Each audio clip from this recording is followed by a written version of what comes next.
First and foremost, I would like to thank Farooq and Madhav Gotaskar for inviting me over here to give this lecture. I know it's a early morning, everyone is preparing Diwali food and sweets, but I thank you all for coming over here.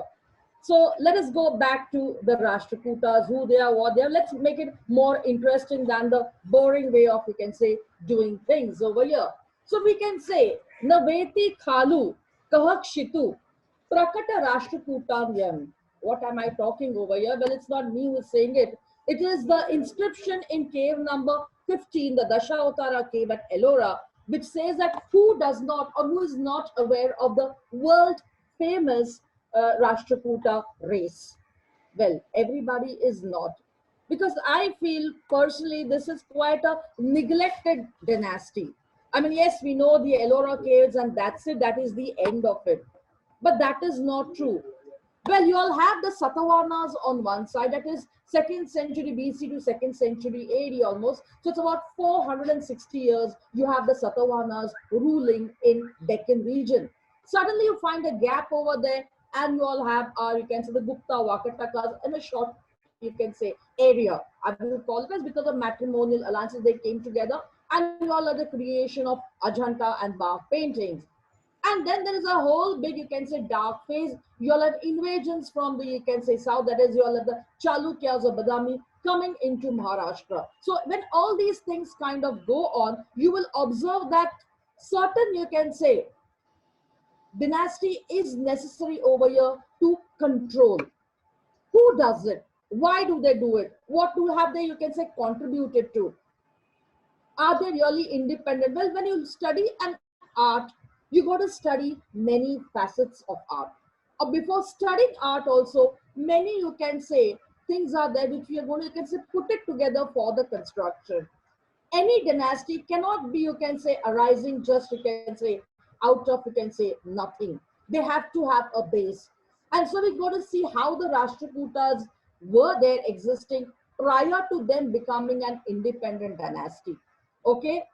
How did they bloom over there? So I will be taking into consideration the political aspects. I'll be taking into geology, okay? Everything together, economic life, we'll put it all, stream it together, and then we will see the development. So as such, all these things are required.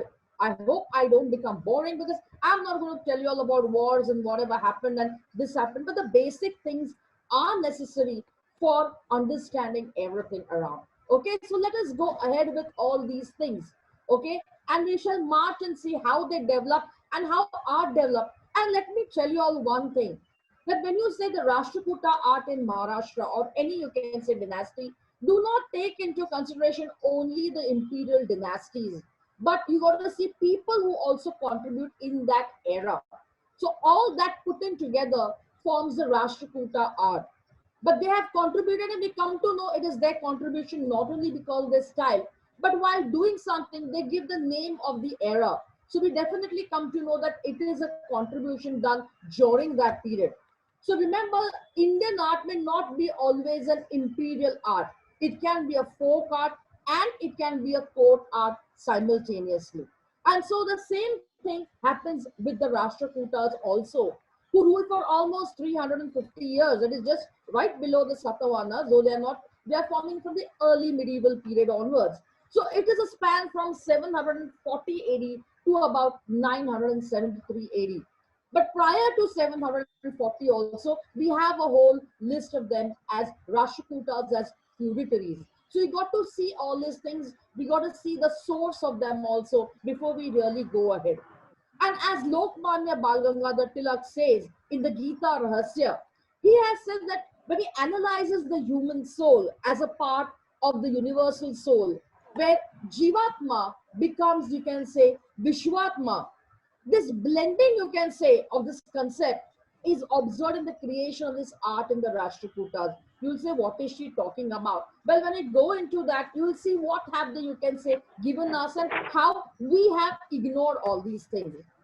Of course, Anita, you want to put your presentation on full screen?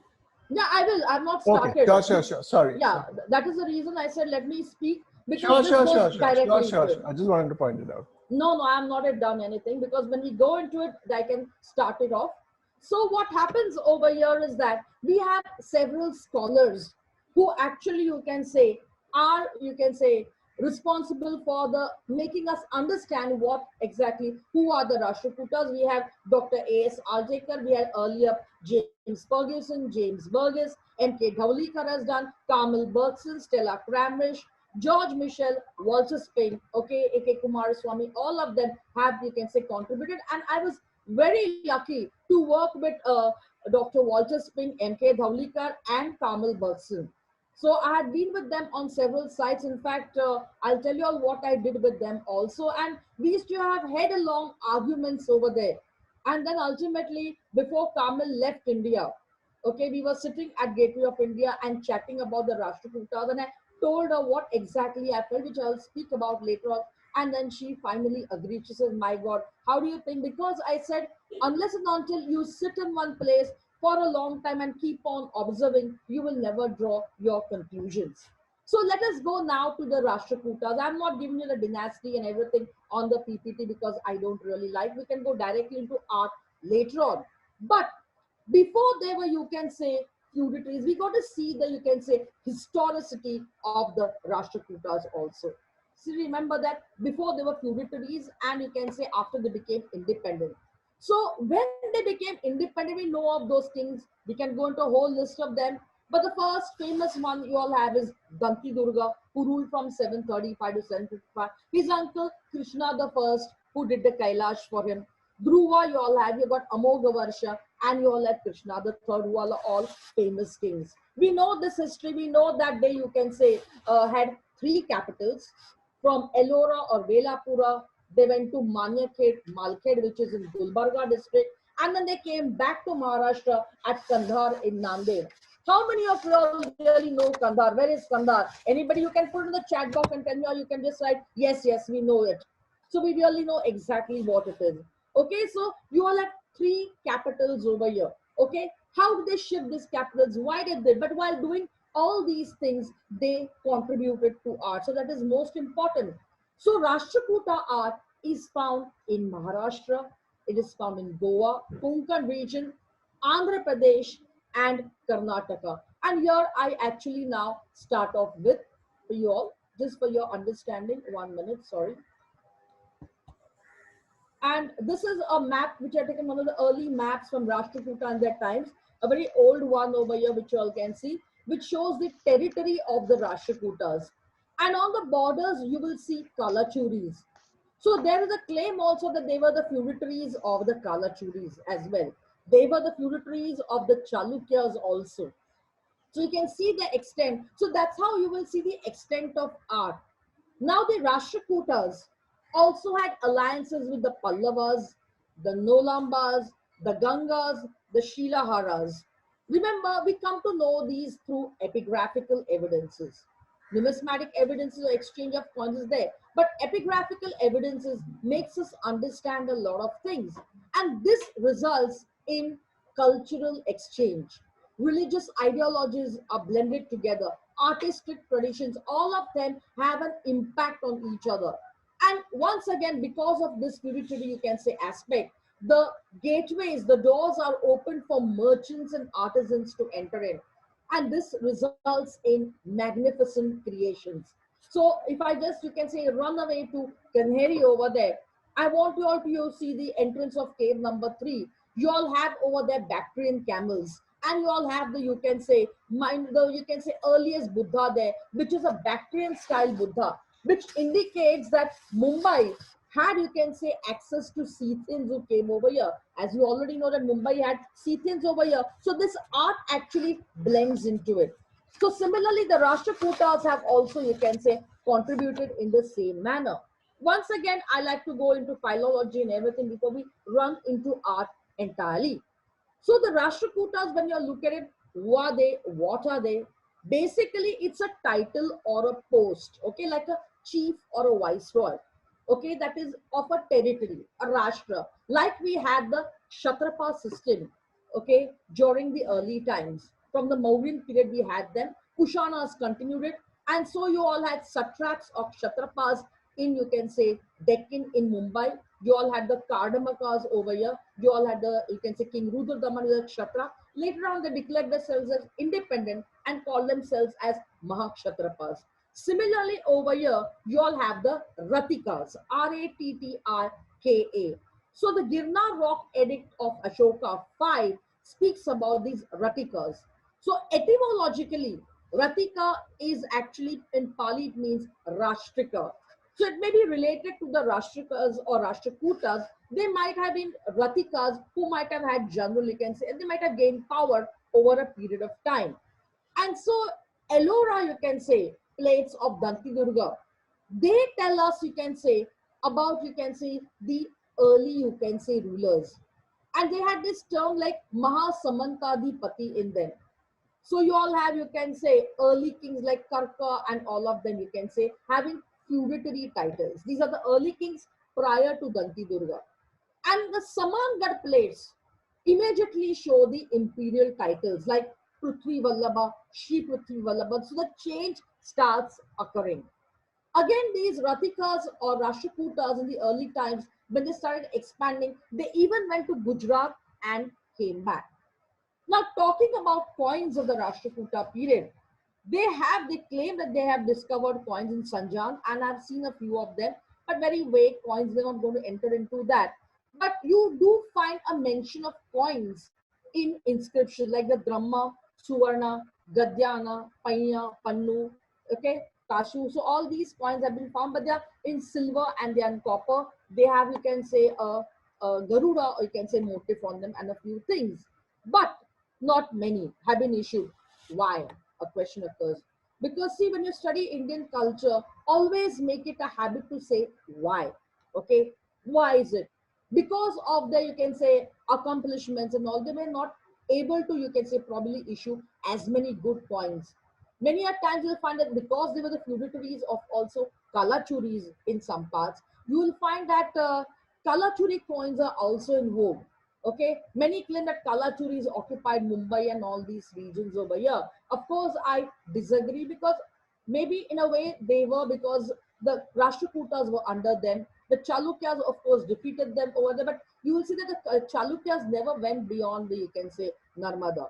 That is the most important thing. So you have this, you can say, domain under the Rashtrakutas only, but as feudatories, and later on declaring themselves as independent. So many a times what happens is that the art of the Rashtrakutas, which is generally studied, is supposed to be, you can say, that of independent Rashtrakutas. So that is actually something which is wrong. Okay, I go ahead a little bit for you all. I now come to the administrative part of the Rashtrakuta. You say, why is she telling us all these things? Well, I have a meaning behind it over here also. When we want to study, anybody over here can work on that manner, because I tried my levels best. It was an experiment which I did, and I found it extremely successful. Inscriptions play a very important role. And so Maharashtra during the Rashtrakuta period, the administration was divided into mandalas, further into deshas, further into vishayas, and further into bhuktis. That means you all have, you can say, certain, you can say, amount of villages, you can say, putting together. So according to this Vani Dindori plates of Govinda III, he gifted a village known as Ambaka Grama, which was a part of the Nasik Desha. And this Vishaya had about 700 villages. So the Bhukti, which is below it, will still have, you can say, for the small grama of 300 to 500 villages, or even 12 villages. Okay. Now, these inscriptions tell us their, you can say, outlets. So whenever you find arts, you discover things over there, you come to know a lot of things. In fact, what do they do? Why do they, you can say, donate? They donate these for religious purpose, for a lord. Okay, and that's how you come to know the presence of what kind of worship existed during that period. Okay, like you have the Anjanavati plates of King Govinda III. He is described as the head of, you can say, Achalapura, which is one Vishaya. Okay, now see, this is the thing which I, you can say, worked on. It's slightly boring for you all, but I just wanted to show you all how, you can say, they speak of the political division and where is it located. So if tomorrow, if you want to discover something over here, it becomes very handy. So I've just shown you Maharashtra. I've done on Andhra Pradesh, Karnataka as well. Okay, so just for your understanding, so you can see all these grants talking about it. So you can see the division of the territory, and therefore person in charge of it becomes Vishayapati. So this tradition which existed right from the time from the Mauryan period, you can say, goes down during this time. Okay, I just want to show you all villages associated for your, just for a technical purpose over here. You don't have to, you can say, go into it. So there are copper plates which mention and which king ruled also in that region and which era. Okay, and the last one you all have is the Kandhar in Krishna the third's time in Nanded district. Okay, so you all have furthermore subdivisions, right? And here what I have done for you all is I have tried to show you all the gods and goddesses mentioned also, right? And this is from, you can say, Andhra Pradesh as well. So you come to know what Ishvara, Aditya, Surya, who are they? So when you find these, you can say you correlate the inscription with the temple discovered. And so you can say, I just want to show you one more, you can say, thing, how it was divided into. So if you start excavations there, or if you study in that, you immediately come to know from where, you can say, this art may have been, you can say, derived from. Okay, so I have shown you, you can see the main territory and its further expansion through this map. We'll go ahead over here. Now here also, if you go to see right down here, you will see that there they had even a famous port, and this port was called as Balli Patana, okay, or Baldeva Patana, which is mentioned in Brihat Samhita, or Bali Patna mentioned in Peripulus of the Erythraean Sea. Today, this place is known as Valaval, and I had a chance. I went and visited Valaval over there, and amazing things I discovered. It's a very popular, you can say, area. It was a port during that time, and just near over here ahead before Valaval, of course, that is in Ratnagiri, you discover, you can say, Palshit, which is known as Palipatmai, but that is a Satavahana port. Okay. I come to Marathwada, which you all will see over here, and I concentrate more Marathwada basically because that was the main interest of the Rashtrakutas. That is how we can look at it.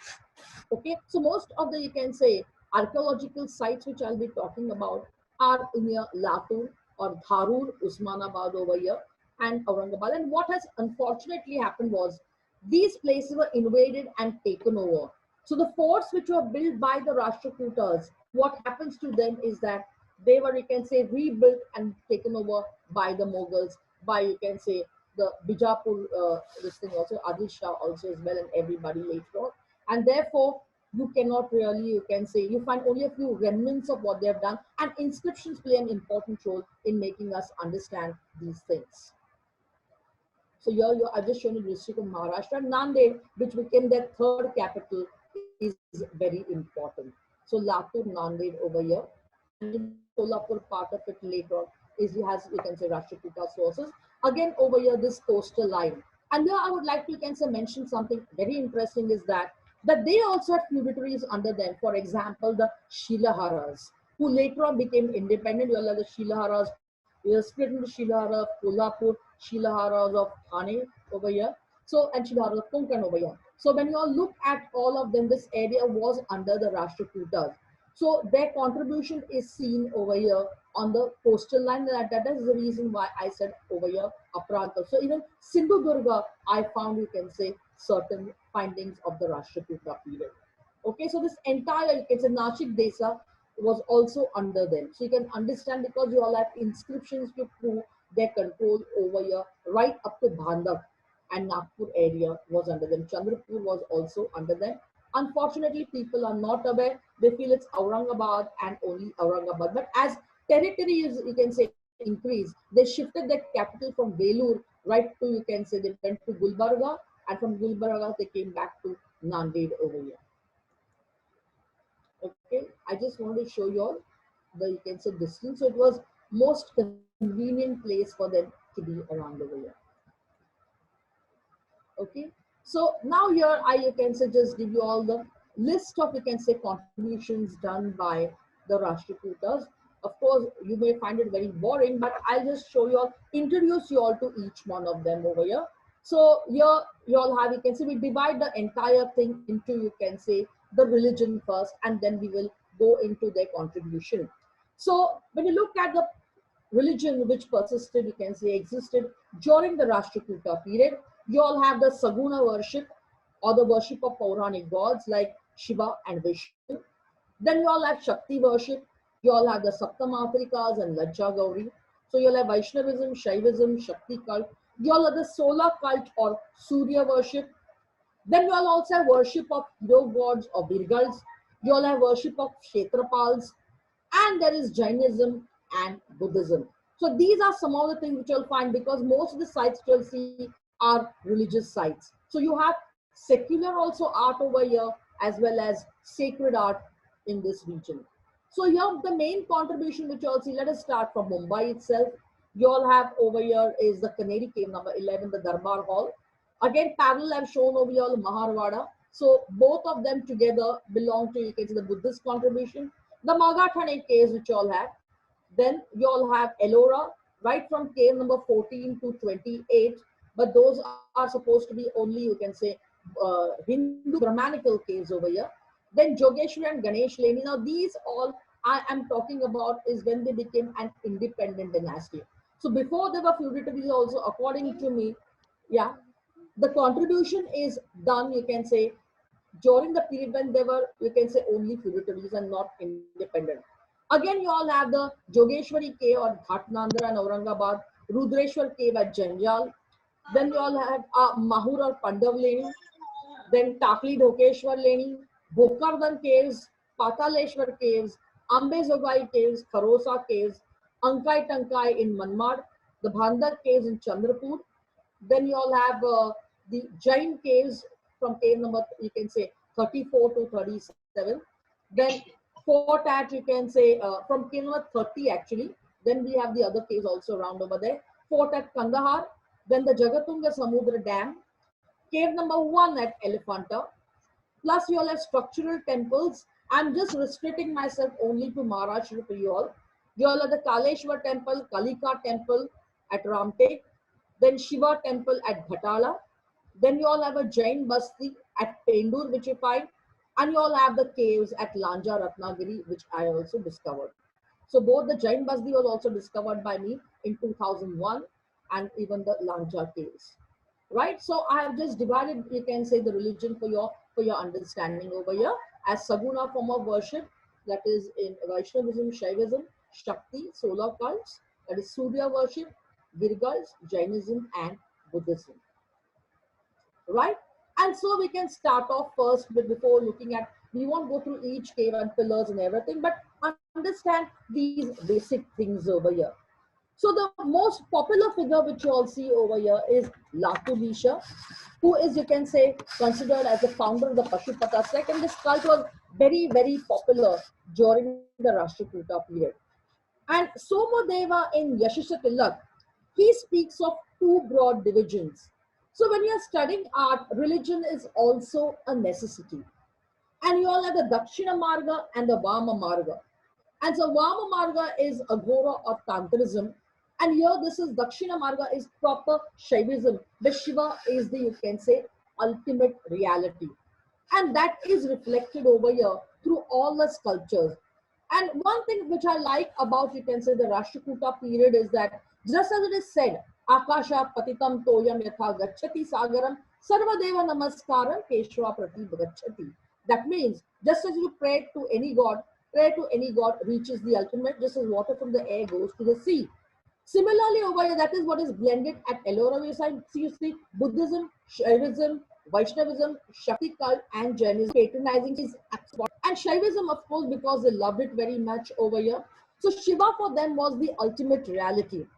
So these 36 tattvas, which you can say fuse into, you can say, which are, you can say, responsible for the creation, are seen over here. So Shiva, Shakti, Sadashiva, Puranic story for you all. That will be very boring over here. But you will see there's various, you can say, changes occurring. From you can say, if you go to from different caves, to Kailash and from Kailash to Lankeshwar. So we go further ahead, you will see, you can say Natraja at Ambezogai. This is the, you can say, crude Natraja Dumarlena. You can see how badly it is done. And then he improves over the Majban, and the best one is in the Lankeshwar cave. In fact, over here, when you all see, you can actually put your hand over here. So it is just, you can say, attached by a small little bit of, you can say, wall. That's all. So it's a very three-dimensional, one of the most beautiful Natraj I have seen ornamented over here. And this cave was done after Kailash. So here I would like to show you a few more, you can say, like Anugraha, Leela Anugraha Murti. So you all at Dashavatara cave, Kailash, you can say, at Ellora, again you'll find different forms of Angakasuravada Murtis. And at Elephanta also you'll find the same thing, Lingodbhava Shiva, you will see over here. And I come to the Parel Shiva, the one which is situated, located right in the city of Mumbai. And this, I feel, is also a Rashtrakuta contribution. And not many of us know about it, but yet it is something very important. This is the Ashtamurti of Shiva, which you all see. So Shiva as Bhava, Ishana, Ugra, Bhima, Sarva, Pashupati, Rudra, and Mahadev. And he is also termed as, you can say, Sadashiv here. And therefore, in the Murtyashtaka, you get to know that he is sun, fire, water, earth. So all the elements, Akash over here. And also you can say the moon is involved over here. So that is something very interesting. Now, why have they done this image? Parel, if you all go to see, was like a factory, okay, where they tried to make images and then they tried to put it, but unfortunately they could never make a better image than this anywhere around. So this remained at an experimental stage itself. But its later creation, I'll show you all a little bit later over here. I come over here to the Matrikas, the Shakti worship, which is also very prominent. You all have, you can say, the Matrikas coming in Buddhism, Hinduism, and also Jainism has it. So you all have, you can say, the Shaktaka, this is the Yajneshala at Kailash. You will be able to see that they've added over here Chamunda also. So Tantrism also now slowly starts entering over here, Shakti worship. So you'll have Brahmi, Maheshwari, Indrani, Varahi, Vaishnavi, Kartikeyi, and Chamunda over here. Again, you all have the Mahishasuri Mardini over here in the Shakti Upasana.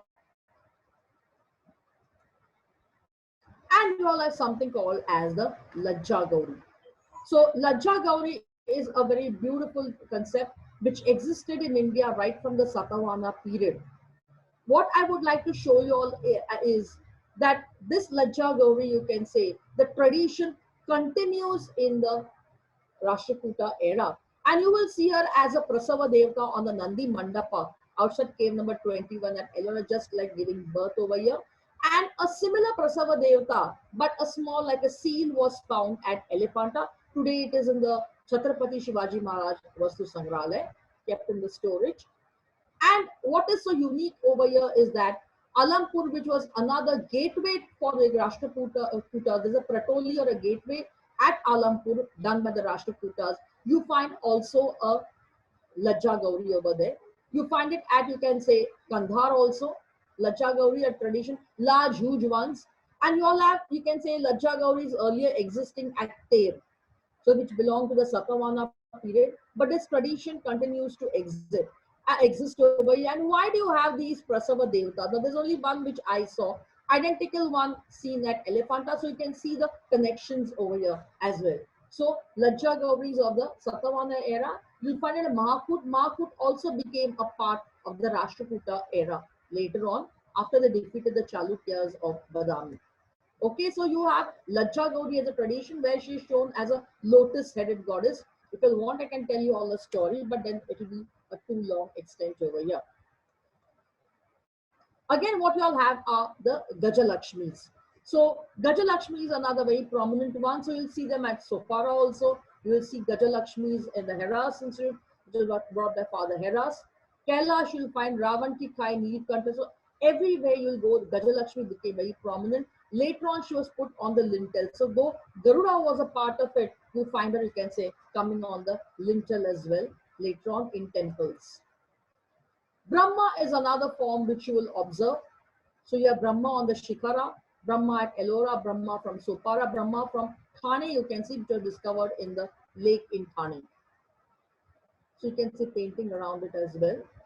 And different form, Brahma from Pallavas, which I found, Ballipatan, it was a port. And this is the image of Brahma from Elephanta, now in CSMVS.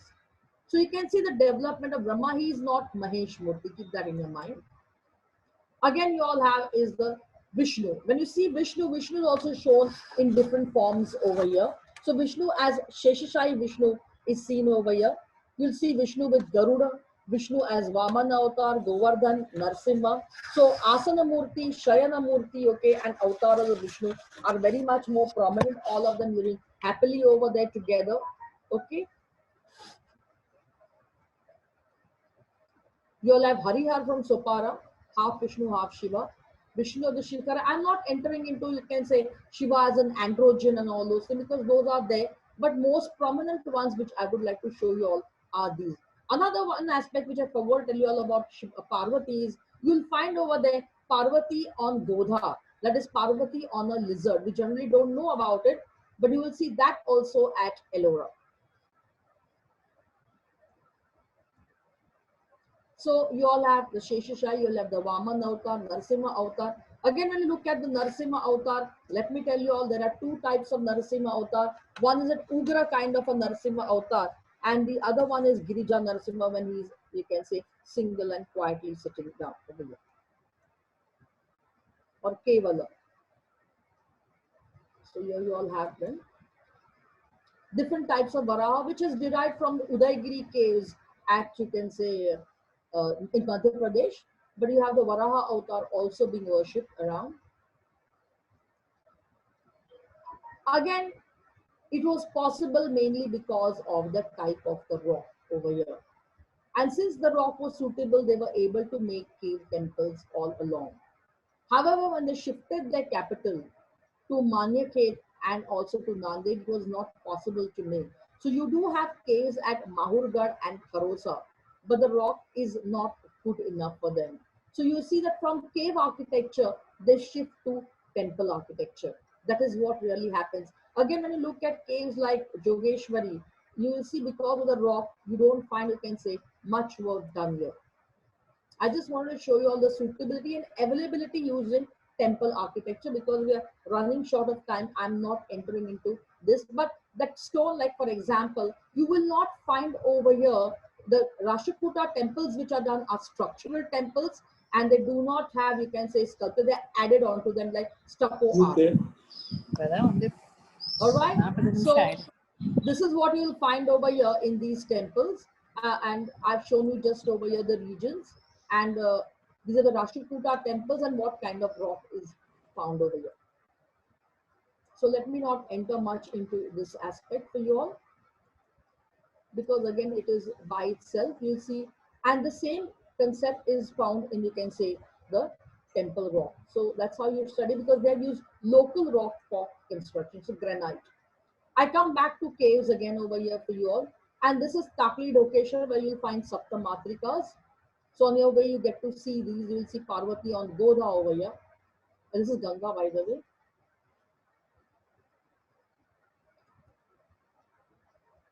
Here you all have pillars. I'm not talking about pillars right now, but these are the vase shaped pillars. Again, you can see this Nataraj, comparatively very cute, probably belonging first to, you can say, the early period. You have the Mahur caves also as well. Mostly because of the quality of the rock, you don't find a better, you can say, work done over here. Again, I'm not getting into these cushion kind of pillars as well. You all have the Pataleshwar caves in Pune, very much more known for the, you can say, Nandi Mandapa, circular kind of a mandapa. Of course, there are no sculptures much here, you can see. What there? I was more interested in the circular mandapa over here. The rest of them here very cool, but this looks like La Policia seated. Here are the Bhokardan caves. Bhokardan caves, you will see, you can say, the fight between the lion and the elephant, which is seen at Ellora as well. These are also done during the feudatory period when you look at it. Unfortunately, these caves are underwater now. This is the present condition of these caves. This I have taken it about 10 years ago, the one which you all saw earlier. And this is taken just last year. I wanted to show you all the Dashavatara cave, which is the way they really started as imperial dynasty, Danti Durga's caves. And you will see that they are quite similar to Buddhist architecture. The inscription which I first quoted lies right over here, which you all can see. So Parvati on Godha, you all can see. The lizard is not so very clear, but there were marks of painting over here. And I want to show you all Kailash from the top. Now we are not allowed to go on the top. That time it was quite possible. I'm not entering into, you can see you'll have a separate lecture on Ellora. But you all have the Kirti Sambhas over here. But what I want to show you all is see the patterns. This is the right side cave at Ellora, and this is the identical entrance at Kharosa, Latur. So we come to know about these traditions. You have the Ramayana and the Mahabharata pattern over here. And I will talk about, you can say, the caves on the left hand side a little bit later. And on top of, you can say, Ellora are the Ganesh caves with Gaja Lakshmi. Nobody goes to the Ganesh caves and the Jogeshwari caves, which are even above Ganesh caves at Ellora. And we will be talking about, you can say, these caves over here in a minute. Right? So you'll see Lakulisha on the lintel over here.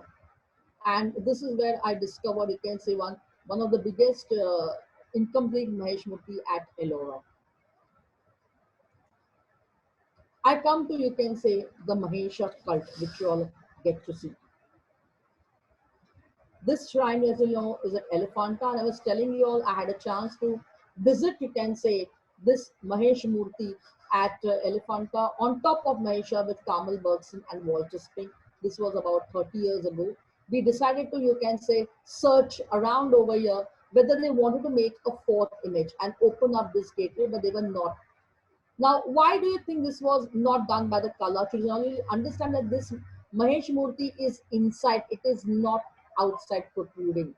That is what I wanted to show you all. It's in a block over here. So here you all have him as Tatpurusha, Aghora on one side and Vamadeva on the other. But I found more than 13 images of Mahesh Murti. This was found in Madhya Pradesh. So you can see the Kalachuri concept. This was found at Thane. And you will see over here, this is a Mahesh Murti in Lankeshwar cave at Ellora. You don't find Mahesh Murti in Kailash temple, but you find it at Lankeshwar cave. It was full of bats. Now they've cleaned it around. So you can see the, you can see large one. And at Ganesh Leni, you will find Mahesh Murtis right on top. So you see that this is a different kind of a cult. So from Sakala to Nishkala, and Sakala Nishkala is a concept which you all get to see. And they are, you can say involved with, you can say they have Shakti. So you all have Aghora, Tatpurusha, Vamadeva, Sadyojata, and Ishan. Only three are represented over here. And they are connected with Shakti like Parashakti, Adi Shakti, Ichha Shakti, Jnana Shakti, and Kriya Shakti. So this is a union of Purusha and Prakriti. So everywhere around you will find this, you can say, cult coming up. And the ultimate zenith of it, which you all see, is at Elephanta. So you can see that that was done during the Rashtrakuta period. When it was, I'm not saying it was done by the Rashtrakuta kings. Okay. So you can see the amount of Mahesh Murti. So this was a Mahesha cult which existed during the Rashtrakuta period. And I wanted to show you all this relation with the, you can say, Beyond Temple in Cambodia, where you can say, when I went on seeing it, I just sat there for 4 hours looking at the Shikara over there. And I found that probably the Mahesh cult went to, you can say, beyond. That is the most important in Cambodia. So you can see the Tatpurusha right over here. Many call him as, you can say, Avalokiteshwara Buddha, but it is not. It is supposed to be Shiva. I've written a paper on it also. And then we go to Kharosa over here.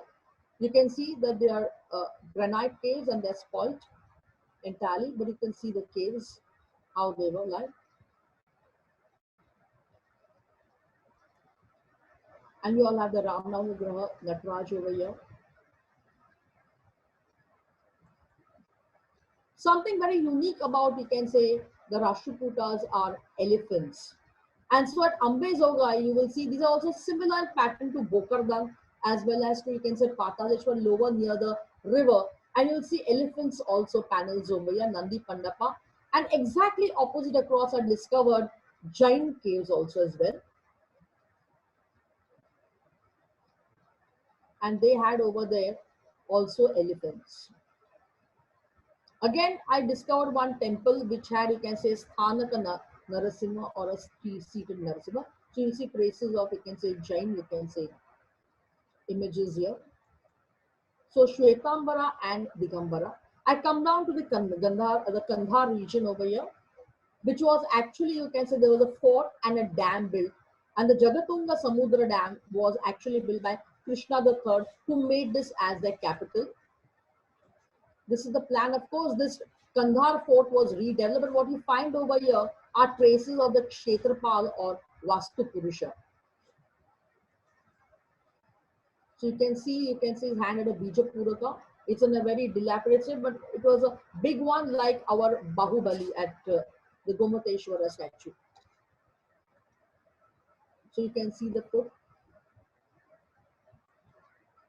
And over here in Kandhar region, I should not be showing, but still in one of the basements, I discovered this Sahasra Mukuta. This is a private collection in a basement of a house at Kandhar. You will see the Jina images. So Jainism was very prominent over here. Parshvanats, all these are underground. Nishiddhi and Yama. And these are in the Kandhar University. Vaishnavi, Chamunda and all. And you'll find the Laja Gauri also was kept over here. I was just telling all about the Dasha Avtara cave. These are for paintings I wanted to show you all, which existed. Again, at Ellora, you'll find, at Kailash, you'll find painting. The 3 layers, you'll find Tantrism also shown over here. So these are Ganesh from Ellora Museum, Ganesh Lady. Very beautiful, elaborate blue color has been used over here. These are in the Jain caves also, you'll see. And this was the mural which I discovered in Lankeshwar cave above the Nandi. So I requested them and the government sanctioned and they cleaned it up for me. Shiva Parvati seated, one of the biggest murals at Ellora. And again, what I have done is I have made drawings over here of how they must have been around. So outfits, jewelry, so the vastras you are able to see. Hairstyles, painzan, anklets, earrings, jewelry. Then certain things in their hands, kamandalus, long dress, outfits over here, vastras. I just want to show you all the development or growth of pillars also, just for the sake of it. Here are the different types of elephants which began from Gharapuri.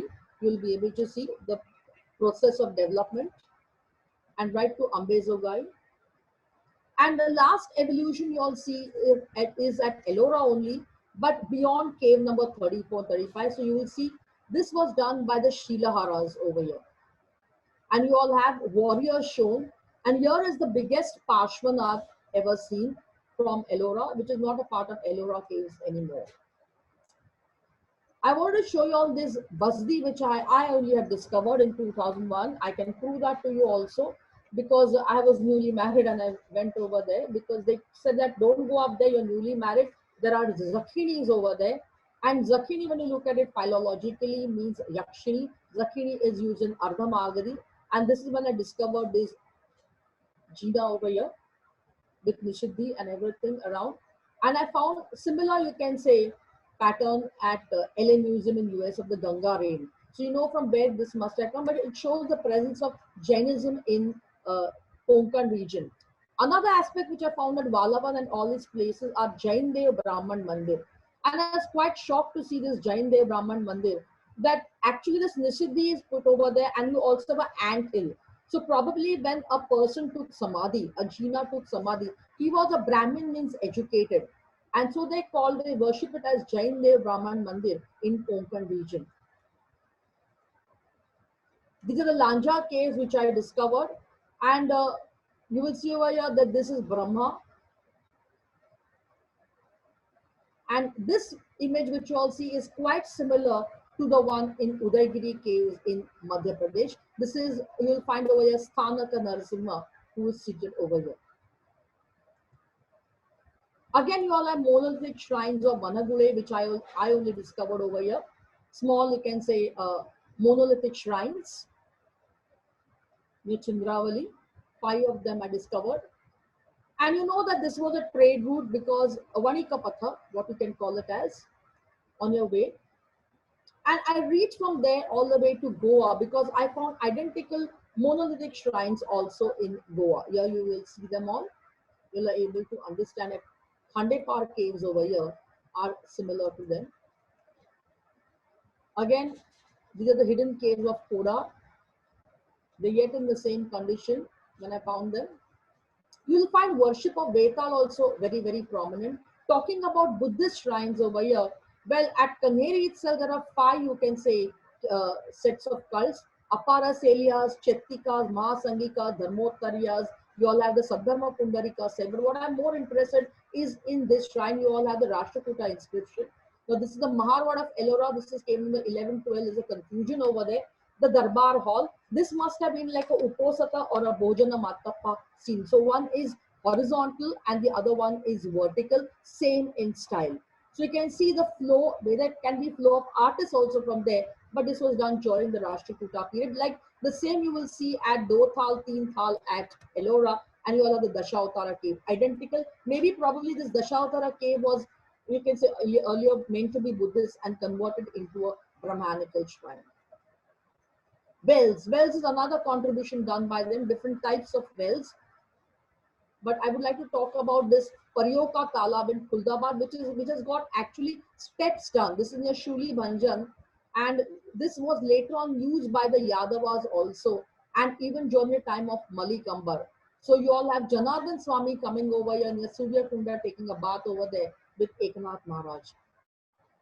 So this was one of the, you can say, great, you can say, lake built by the Rashtrakutas. Then there are, you can say, other barrows built by them, Ramakunda, and also, I'm not entering into the well part of it. Here you all have different types of Nandis done by them. And solar worship, when I told you all, you have Aditya from Khare Patan, which was also a Rashtrakuta idol. Again, metal art, you all have the Chovis of Rishabnath, which is at present in the Prince of Wales Museum of Chhatrapati Shivaji Maharaj Vastu Sangralaya. Here I was telling you all about that Sahasra Mukut at Kandhar. I found an identical one at Dharur in ruins.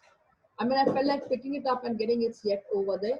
This is the Bhadravati Kratoli in Chandrapur, which was done by the Rashtrakutas. Similarly done at Alampur later on. Structural temples like Uttareshwar Temple at Ter and Kaleshwar Temple at Ter near Solapur were also done during that period. So now they're changing their way from cave architecture to structural temples. So now when you look at all these things, what I want to tell you all is that they have taken the Kalachuri ideal, they've taken the Pallava Chalukya ideal, put it forth, and then they've influenced the Gangas, Nolambas, okay, the later Chalukyas of Kalyani. Unfortunately, you have other, you can say, experiments done by them. But I personally feel that this dynasty is neglected after Ellora entirely. So I felt that when you study, you can say, inscriptions, cults, everything together, you'll are able to understand art much better. Thank you very much.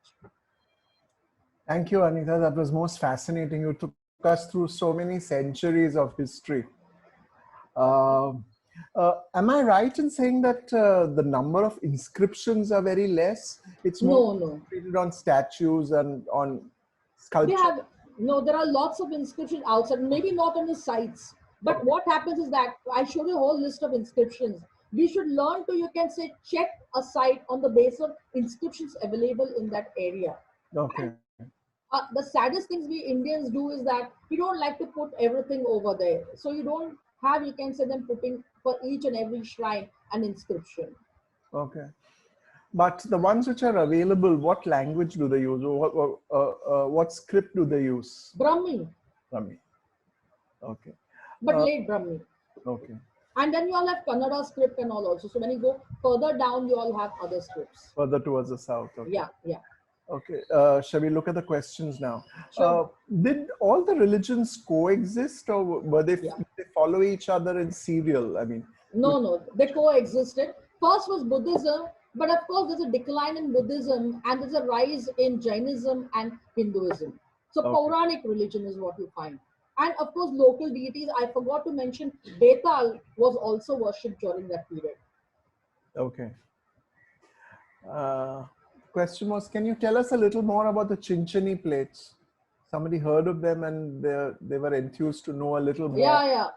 Actually, they are the ones which are very important. I have not yet concentrated more on the Chinchilla plates, but you come to know about that area. And Chinchilla plates are known for actually Shashti and all that area around. So if you know that that area was later on taken over by the Shilara. So Shilaras as feudatories looked after that area. So it falls into Shilahara art as well. Okay. Abhay wanted to know what's the difference between a Natesha and a Natraja. Okay.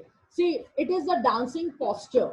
That is the most important thing. Okay. One is a creator and one who does, you can say, Dana. There are different versions of Natesha and Natraj as well.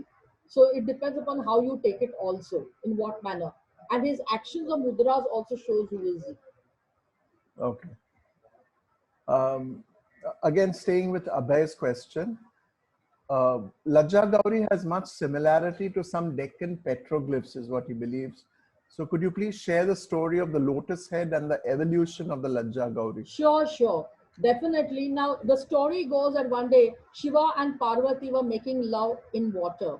And Indra sees it over there and Parvati is ashamed and she jumps into the water. And that is a sign of fertility which you all see. So Parvati is shown with a lotus head or headless. That is how it is shown. Shiva vanished over there. So Lajja Gauri, because she's ashamed of it, but actually it marks, you can say, fertility.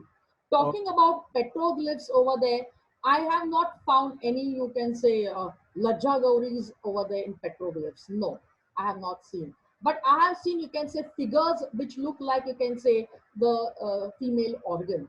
But that cannot be called as Lajja Gauri. Okay. Another question from Abhay. Lakulisha, he remembers in Karnataka seeing a represented as standing Shiva. Yeah, it is. How do you identify a sitting Lakulisha? Well, it's shown seated on a, you can say, a lotus. I showed over there. So one is in Samabhanga, that is standing straight. So here I found only two Lakulishas standing straight in Ellora. Rest, all of them are seated Shiva. So that concept has been borrowed from Buddhism. Okay. Another example of borrowing from different cultures. Yes, 100% taken from it. So if you look at the one at Elephanta itself, you will be able to understand that that is, of course, it's dilapidated. But if you look at your Jogeshwari and Mandapeshwar, let's come to Mumbai itself, you will see that they're flanked by Nanda and Upananda. But Elephanta, on your right-hand side, when you enter, there's a small little cave. There's also a water cistern, which you will see. So there is a Lakulisha, which is much more clearer. You will see over there Nanda and Upananda shown, where the Nagas. So this is a copy which is taken from, borrowed from Buddhism directly, which can be understood. Only Buddha has changed to Shiva over here. So Samabhanga in Karnataka, Shaivism, which is more prominent, you'll find Shiva standing there. But when you see him with all the attributes, you know he's Lakulisha. So it has to be studied in totality. The yes, exactly. Taken. Perfect to know him. Okay. Is the Natraja at Elephanta, was he Chalukya or was he Rashtrakuta? Rashtrakuta. See, I will tell you how the story goes. These were Buddhist caves which were converted into Brahmanical caves.